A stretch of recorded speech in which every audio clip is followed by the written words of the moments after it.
Don't worry. It's all good.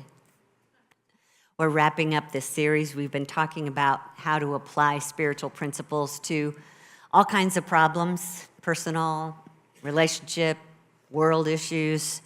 Today, we're not going to focus too much on the problems of the world as much as how we can get better at just staying in focus of spirit all the time. And once we do that, that's kind of like seeking first the kingdom. All the things out there will take care of themselves, focusing first on the Spirit of God. And I'm actually pulling from some of your survey results that requested this, that want to learn how to get better at this. Somebody wrote that they want to understand or to know or to practice turning within more often. Can I just ask you, I'm going to ask Julie to come around with a mic, just ask you, what does it mean to turn within? Anybody? What does it mean to turn within? Rick's in the back with the hand up. Be thinking about that. Just take a breath. Turn within. Anything that quiets my mind from the thoughts that are just racing along. Okay, what quiets the mind? Over here, over here, over here. I meditate. You meditate. That means for you, meditation. Cindy? It's reminding myself that I have the mind of Christ and the heart of Christ in me to guide me, and to just so I can shut off all the thoughts going on. Okay, thank you. And Bill?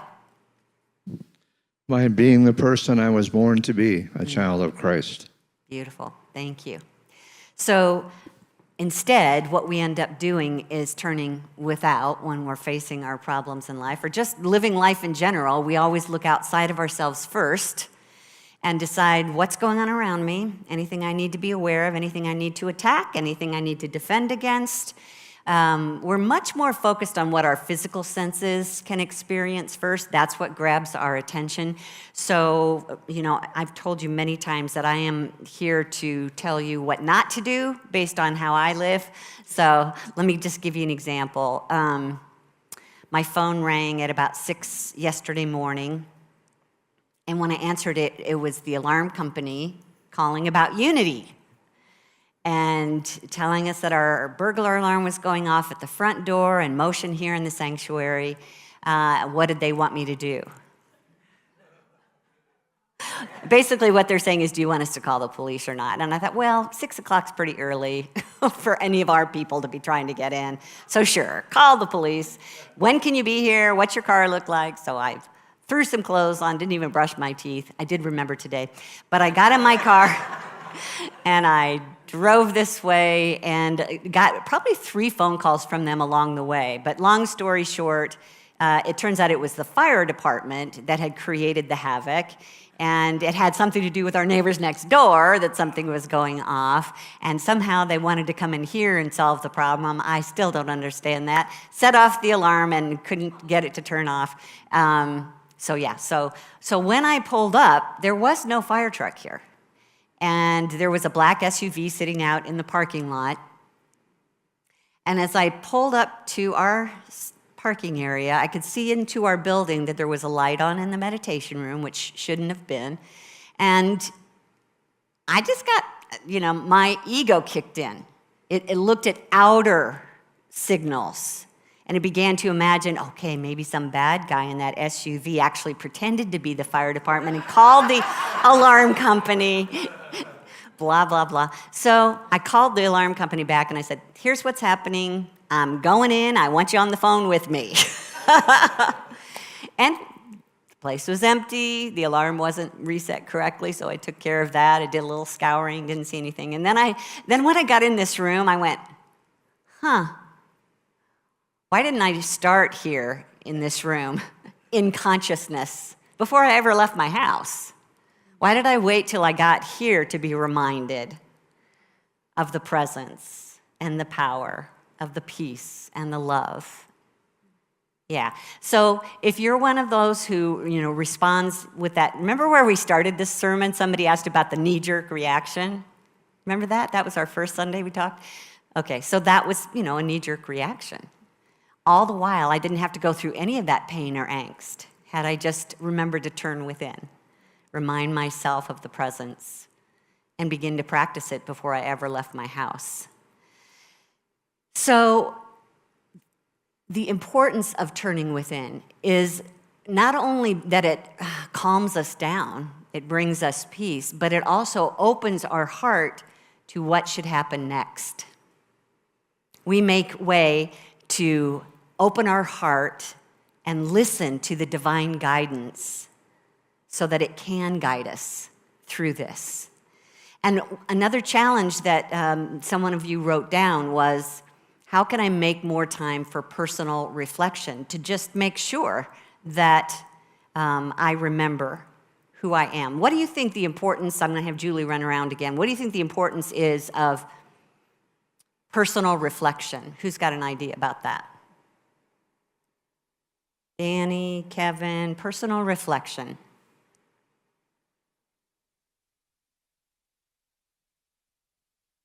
I think it's important to start out each day in some situation of calmness to begin your day and to go within and examine yourself and what you've been thinking throughout the day, whatever happened the night before, those kind of things, to kind of sweep them away.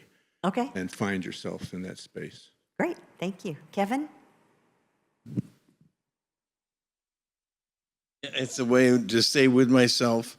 Sometimes I have to go down to a couple more levels and say, is that really what you would think, or are you being influenced by? So then I go down another level, and so that's finding out who I am. Oh, wonderful, thank you. So typically when we say personal reflection, the ego interprets it as, I'm going to reflect about you personally, who you are and what I don't like about you and what you should be doing differently, and it's out there again. If the ego does go inside to do personal reflection, isn't it more often judging ourselves that we're not doing it right, that we're not good enough? So there's something in unity that we talk about that's important in this practice, and that is self-observation and self-knowledge. It's about staying focused on what is happening inside yourself and what is the truth. So it's things like, who am I really? What am I? Why did I come here? Where did I come from? What am I doing here?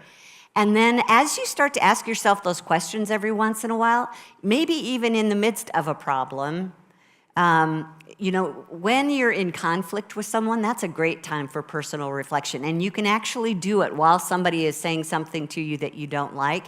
You can just drop down into your heart for a second and breathe as they're talking, and think of something that you appreciate in your life to get you warmed up a little bit as they're talking. And then you just ask yourself, what is the highest and best response to this? Who do I want to be? Who do I want to be in this moment?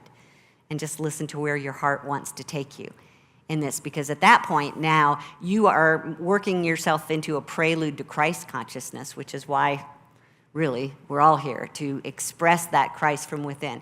It's the wisdom of God that wants to come through, not because we've filled our head with a bunch of facts, but that we're simply one with the mind of God, and the information we need in this moment is available to us. So reflect within to see who you want to be in this moment.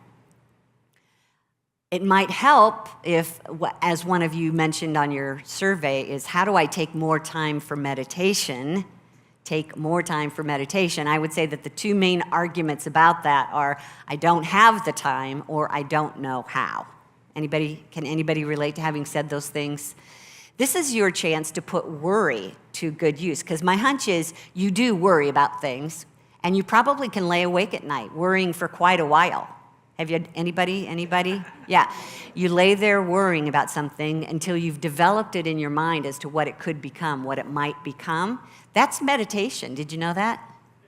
Yeah, that's meditation. It's just focusing your mind on a specific idea. That's basically what the meditation idea means. So when you catch yourself meditating on your worry, flip it to an idea that would address that worry. Flip it to Let's say that you're worried about your health. Flip it to an idea of, really, it can just be one word. A simple word is a meditation. So if you're dealing with sickness or weakness in the body, then your word is health. Just meditate on that idea for 3 minutes. Life, strength, vitality, whichever one, like, yeah, that one. Just hold it in your mind, feel it in your body, imagine you living it, letting it become who you are. If you're struggling with your finances and how to pay the bills all the way through this month until I get paid again, the divine idea that responds to that is abundance, flow, divine substance, the energy that stands behind everything that we spend and eat and use and wear, substance, supply. One word, just hold it in consciousness for a while. If it's, again, in conflict with someone, what we're seeking here is peace, love, resolution, forgiveness. One word that takes you where you want to be until you can just meditate and become that in your consciousness. Meditation is not that hard. It's just focusing your mind where you want to go, who you want to be. And the longer you can do that, within reason, the better. Meditation is just waiting for us to become awake and say, I choose now. And someone asked the question, how do I trust the process? Trusting the process. Have you ever asked that question? Anyone considered what trusting the process means? Julie, will you run the mic around? What does trusting the process mean to you? Was there somebody right there behind you, Kyra? Go ahead, Amanda. Not knowing the how, but moving forward anyway. Yeah, and Kyra. Oh, she's like, what she said. Trusting the process, giving up what I have in my mind's eye as the outcome, Okay, and just still moving forward, okay. Thank despite you. what it looks like in the now. Yeah, in spite of, who else? Trusting the process, Cindy and then Claire, and then we'll move on. My brain can go in a lot of directions at once. And I have to tell myself, it's like 11:30 at night. Do I want to be like ruminating and thinking of this? No. That feels yucky, especially if I have to get up early. So it's like, okay, just be still. And for me, being still is the hardest. I mean, I have to open the windows. I have to hear nature outside. Mm-hmm. I have to feel the dog or Bill, but it's, I've always been that way, and it's been, it's a challenge, but I'm guessing there's other people who have trouble being still. Okay, thank you. Claire? For me, it would be surrendering and letting God, the universe, or spirit lead instead of what I think is the best way, letting God take care of the results. Thank you. Thanks, everybody. So one of the ideas about this process is the ego's need to be involved in the process is wanting to know every single detail about what's going to happen, wanting to see the end, but all the steps in between now and the end too, and make sure that I approve, right? Yeah. It's the same thing as somebody else asked, how do I learn how to let go of control? We're talking about the same neighborhood here. Let go of control, because ego thinks it knows best. I know how this should happen. Your ideas are not as good as mine. So I'm going to keep my hands on this and make sure that you're doing it my way, that you're following my instructions, that you're choosing the details that I would choose, because I'm going to make sure that I'm safe and sound and get what I need. And the problem with that is that the divine mind knows so much better what is for our highest good, but cannot override, will not override your will. Everyone has free will in this universe. And so if you really do want a solution, if you really do want to learn how to let go of control, it gets to begin, it's up to you to begin with this idea of The universe has a higher point of view than I do, and it can see where the resources are in a way that I can't. It can see where the possibilities and potential is where I can't right now.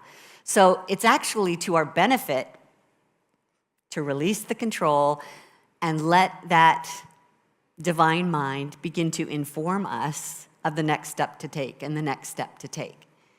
And trust that it's going to be something better than you could ever imagine. Seek first the kingdom, and all these details will take care of themselves.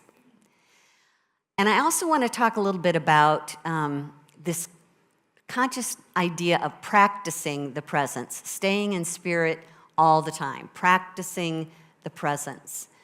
That's actually kind of a challenge, just thinking, well, spirit is spirit, it's infinite, it's everywhere. How do you practice that presence? So I want to walk us through a few steps in doing this. And first of all, it's about training your inner eye to see spirit involved in everything, involved in everything.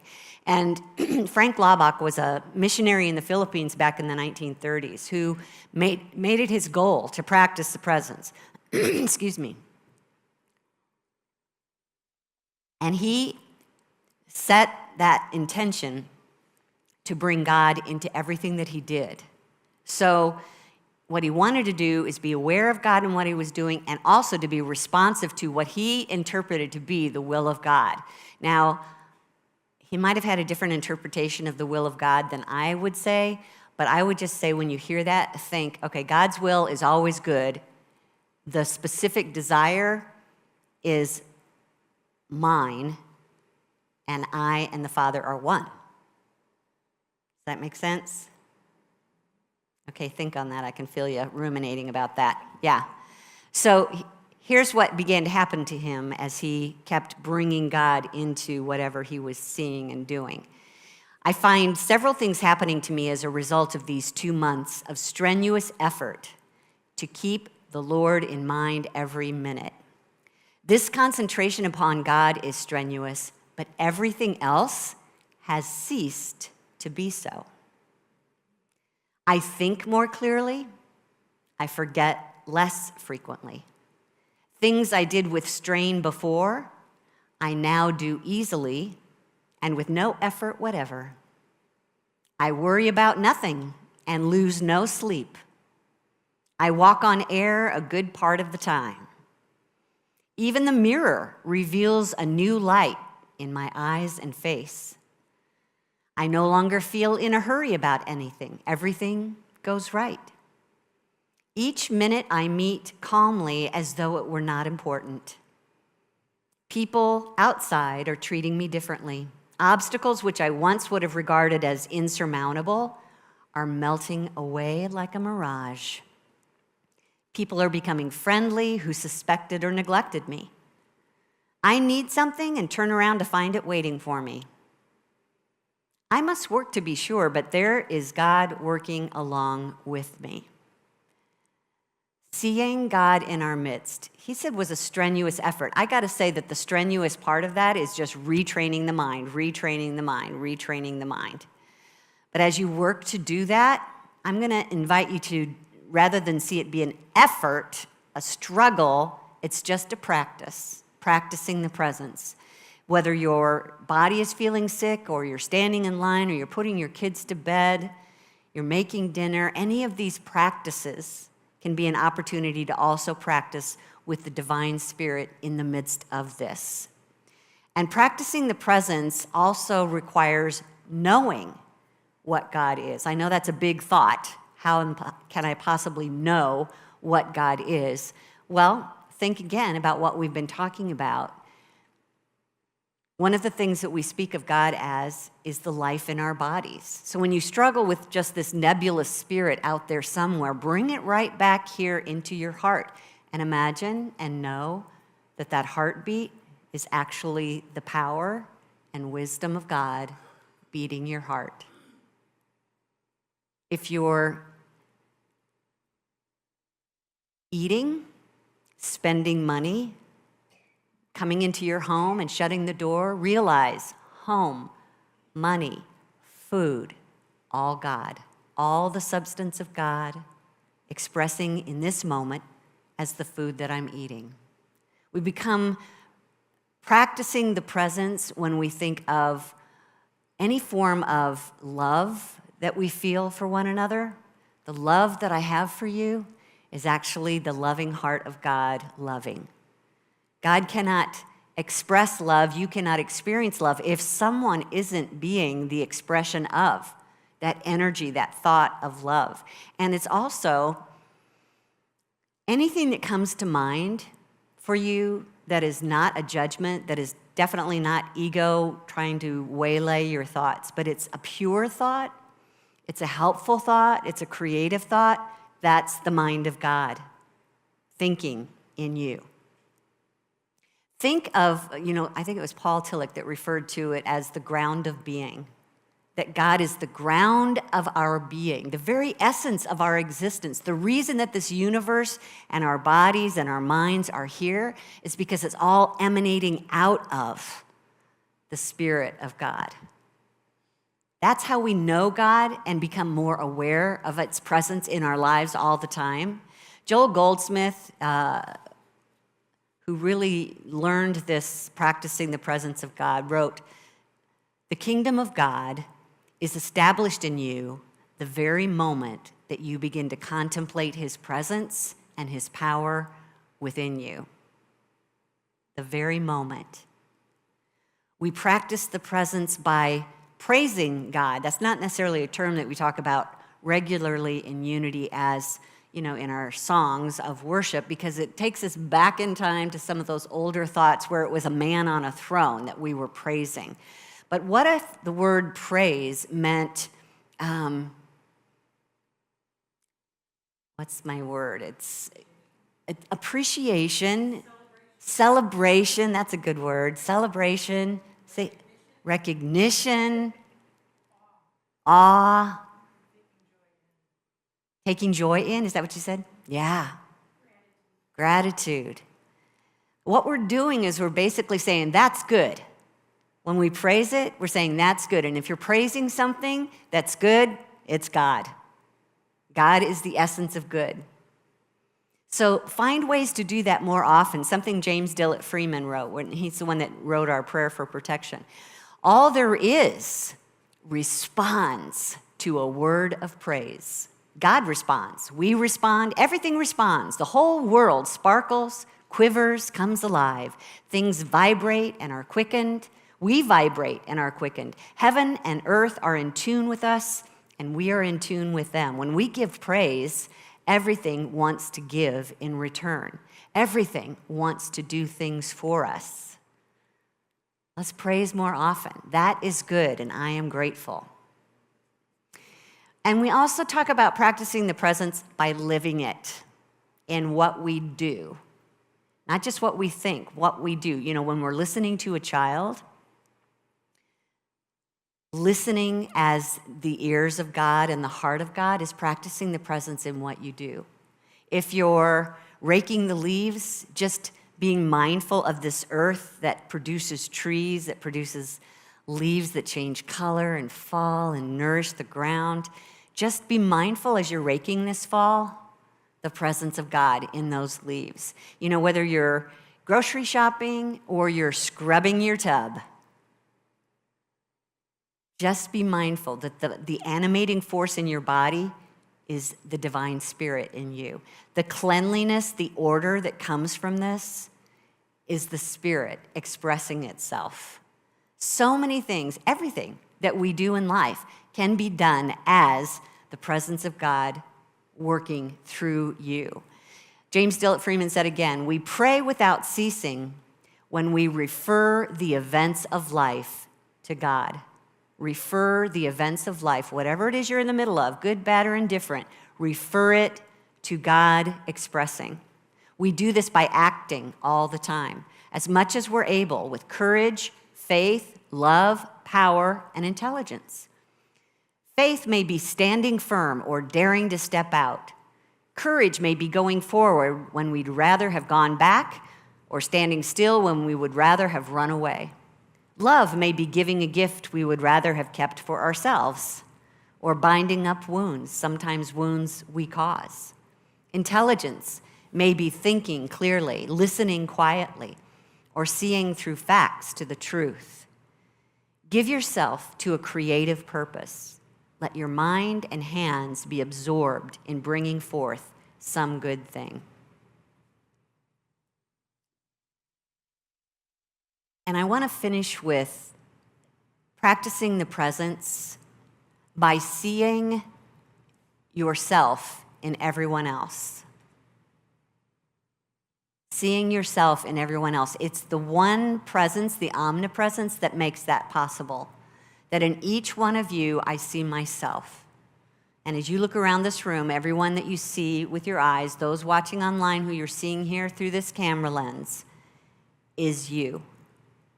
And that knowingness brings us closer, makes us more peaceful, pushing back less.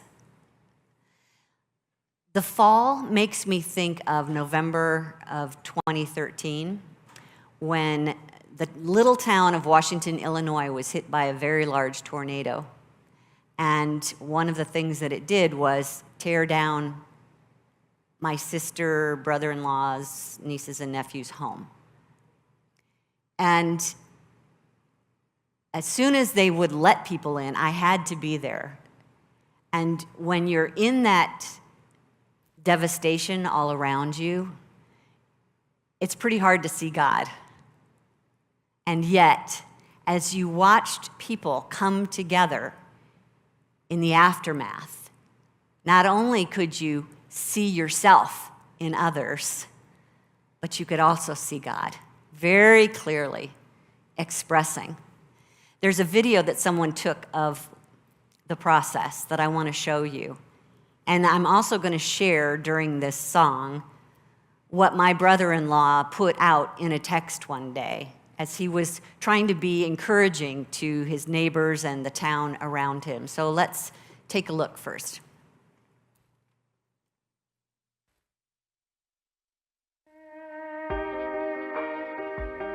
Could you turn the lights down a little bit, please?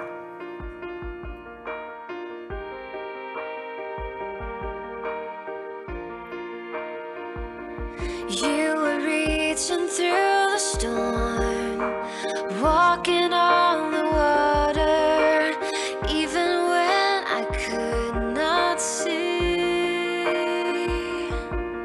In the middle of it all, when I thought you were 1,000 miles away, not for a moment did you forsake me, not for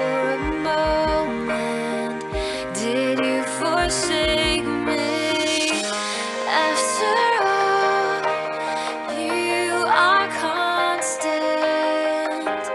After all, you are only you.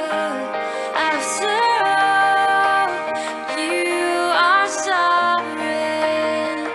Not for a moment will you forsake me. His text said, tomorrow marks a week since the tornado. Volunteers are everywhere. Here's some thoughts for today's volunteers. We don't take you for granted. In fact, I tend to cry each time I see a crowd of volunteers. And when I know over half of that crowd, there goes weepy me again. Dress warm. Find areas with debris and make piles, but don't start working on a person's property until you talk to someone in the know. Once assigned, work hard, not fast. Every 60 to 90 minutes, gather some folks around you, circle up, and pray. Not long ones, more like my pre-meal prayers when the food is hot. Thank God for protection, for comfort, healing, wisdom, then get back to work. Here's a text I got today, one you don't see every day. I saw your daughter on the news. She was great. You want me to come tear your house down tomorrow? This is a season of firsts for our family.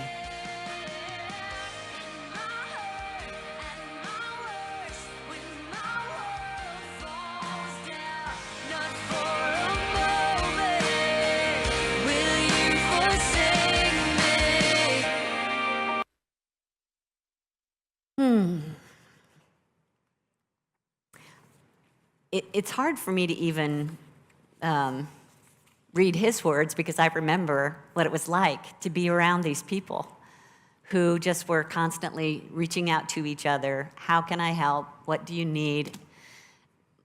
My sister's house was the only one that still had a running toilet. So everybody came with their jugs of water to use the toilet. That was the deal. If you want to flush the toilet, you have to bring a jug of water with you. But, just seeing volunteers that were serving them when this brother-in-law of mine was the one who was usually in service, was touching his heart and seeing God everywhere, seeing God in everyone. That just opens your heart.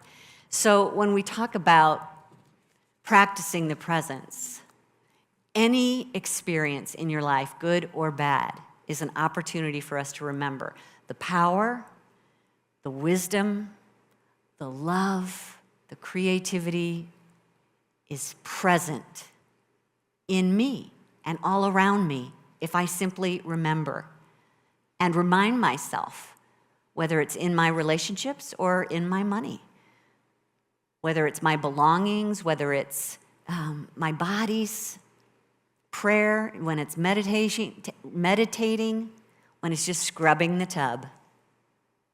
Scrubbing the tub. The presence is in our midst. And if we can remember that, as the scripture says in Proverbs 3:6, in all your ways acknowledge him, and he will make your paths straight. Let's take a moment in meditation.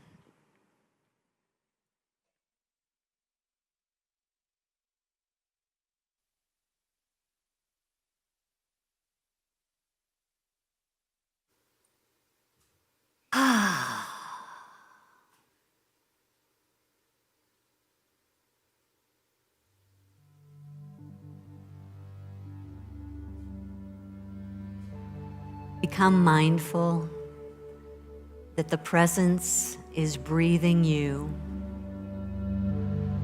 Allow a deep cleansing breath to move through you now.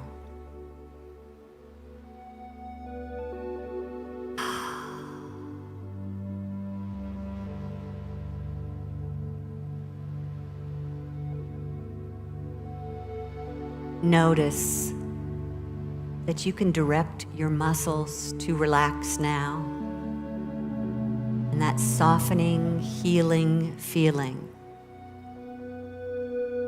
is the peace of God moving through you now. Allow that to happen, to drop your shoulders, open your hands. Feel that softening as the presence of Spirit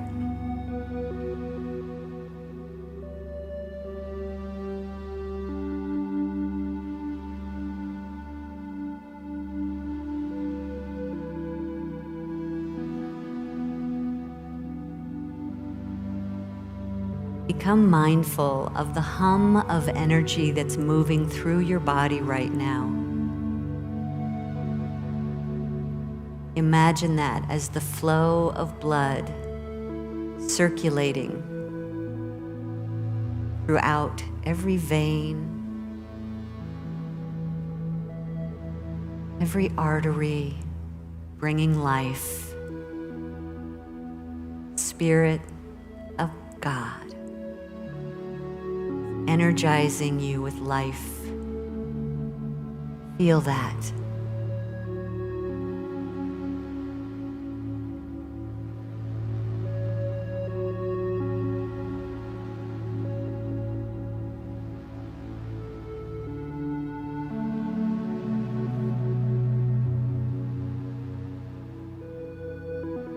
Bring your attention to your bank account.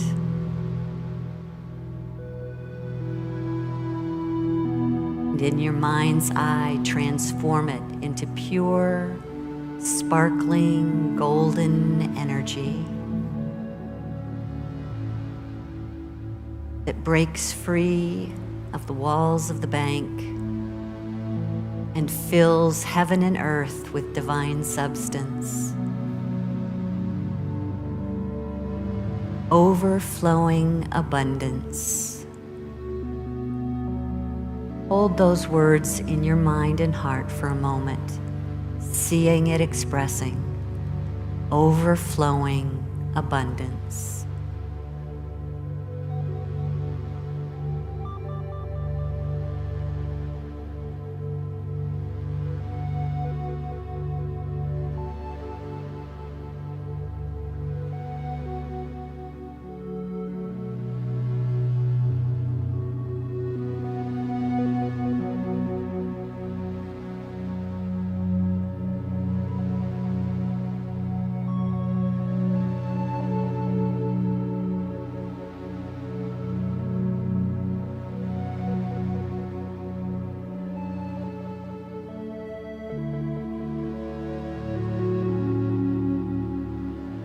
Check in with your heart to see if there's a question on your mind, a solution that's needed, an answer that you seek.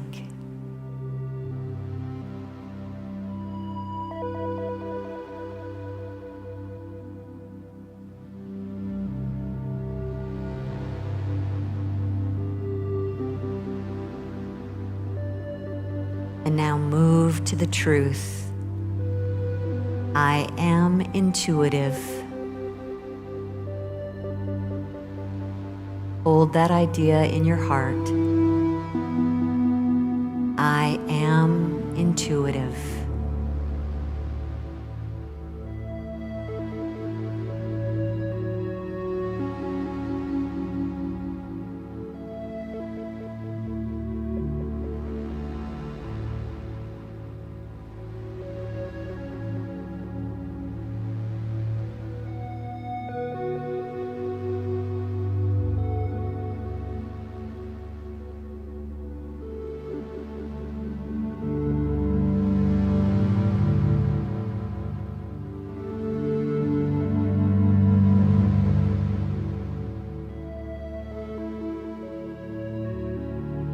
And now let your heart turn to someone that you may be struggling with, either in communicating peacefully or desiring good for them as they're struggling.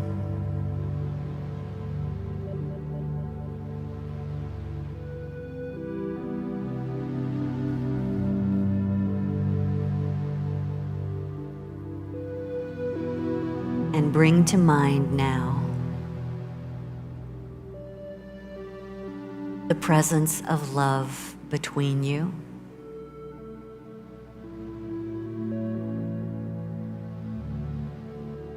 Within your heart, within their heart, there is a desire for good for one another.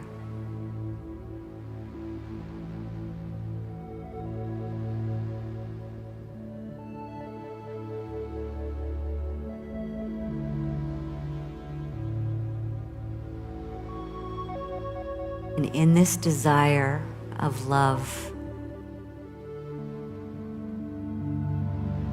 we set it free to work for the highest good of everyone involved.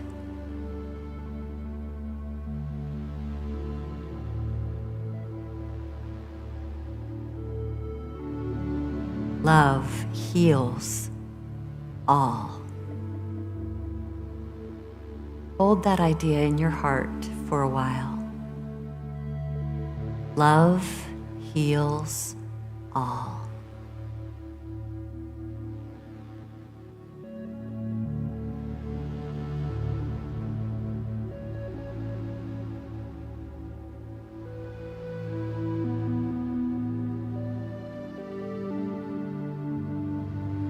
My heart is open to love all around me. This entire universe is loving me now.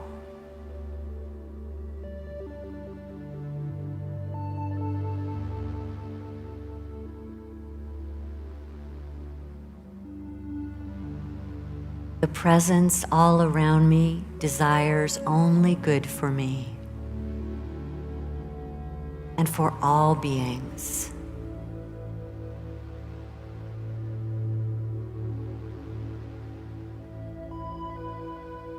There is nothing to fear, for there is only good.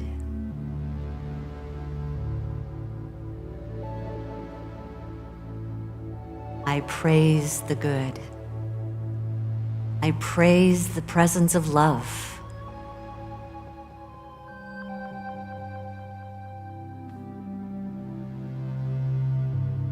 And I allow that presence now and always to work fully and freely through my heart, through my mind, through my actions. The presence of love lives through me now. This is the truth of my being, and now I let it be.